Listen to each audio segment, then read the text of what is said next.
ప్రభునందు ప్రియమైన సంఘ బిడ్డలకు, దేవుని పిల్లలకు ఈ ఉదయకాల సమయంలో మరొకసారి ప్రభువైన యేసుక్రీస్తు నామములో అందరికీ వందనాలు తెలియజేస్తూ ఉన్నాం. గడిచిన రోజు నుంచి ఈరోజు వరకు దేవుడు మనకు తోడుగా ఉండి ఆయన కాపుదల మనతో ఉంచి ఈ ఉదయకాల సమయంలో ప్రభువుని స్తుతించుకోవడానికి ఆయన ఇచ్చిన మంచి సమయాన్ని బట్టి దేవునికి మహిమ, ఘనత, ప్రభావాలు కలుగును గాక. ఆమేన్. అనుదిన వాక్యాహారం ద్వారా ఈరోజు దేవుడు మనకిస్తున్న వాక్య వాగ్దానం, యెహోవా తమకు దేవుడుగా గల జనులు ధన్యులు, ఆయన తనకు స్వాస్థ్యముగా ఏర్పరచుకున్న జనులు ధన్యులు అని 33వ కీర్తన 12వ వచనంలో మనం చూస్తూ ఉన్నాం. దేవునికి మహిమ కలుగును గాక. ప్రియమైన దేవుని పిల్లలారా, ఈ మాటను మనం చూసినట్లయితే ఎవరైతే యెహోవా దేవుడుగా కలిగిన వారు ఉంటారో వారు అట్టి జనులు లేక అట్టి ప్రజలు, ఆ పిల్లలు ధన్యులని, అంత మాత్రమే కాదు, ఆయన ఎవరినైతే తనకు స్వాస్థ్యంగా ఏర్పాటు చేసుకుంటాడో ఆ జనులు ధన్యులని వాక్యానుసారంగా మనం చూస్తూ ఉన్నాం. దేవునికి మహిమ కలుగును గాక.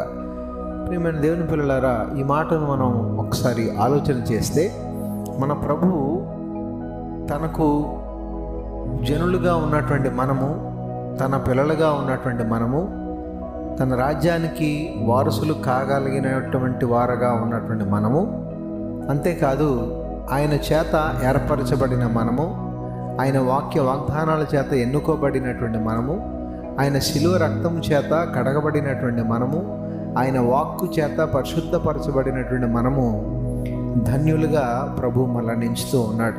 దేవునికి స్తోత్రం.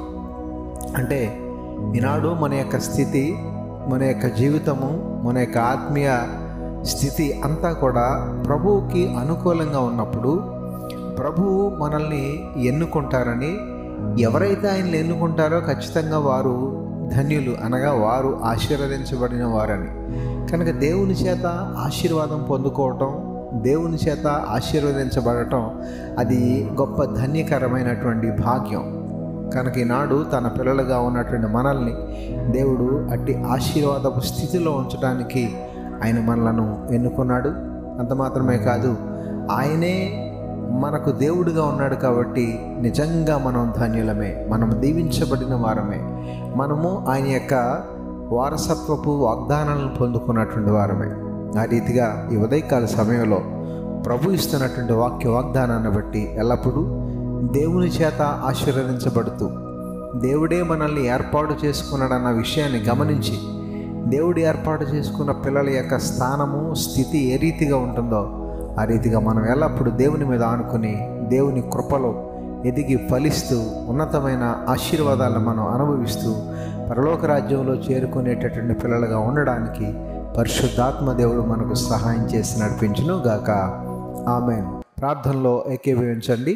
పరిశుద్ధుడైన మా దేవ, ప్రేమగల మా తండ్రి, ఈ ఉదయకాల సమయంలో మరొకసారి మీ శ్రేష్టమైన ఉన్నతమైన నామానికి వందనాలు, స్తోత్రాలు చెల్లిస్తున్నాం ప్రభువా. ఈరోజు మీరు మాకు ఇచ్చిన గొప్ప వాక్య వాగ్దానాన్ని బట్టి నీకే స్తోత్రాలు తండ్రి. ఈరోజంతా మీరు మాకు తోడుగా ఉండండి.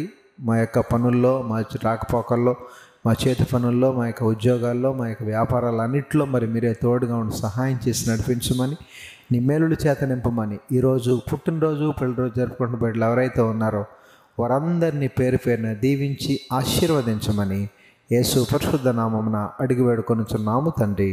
ఆమేన్.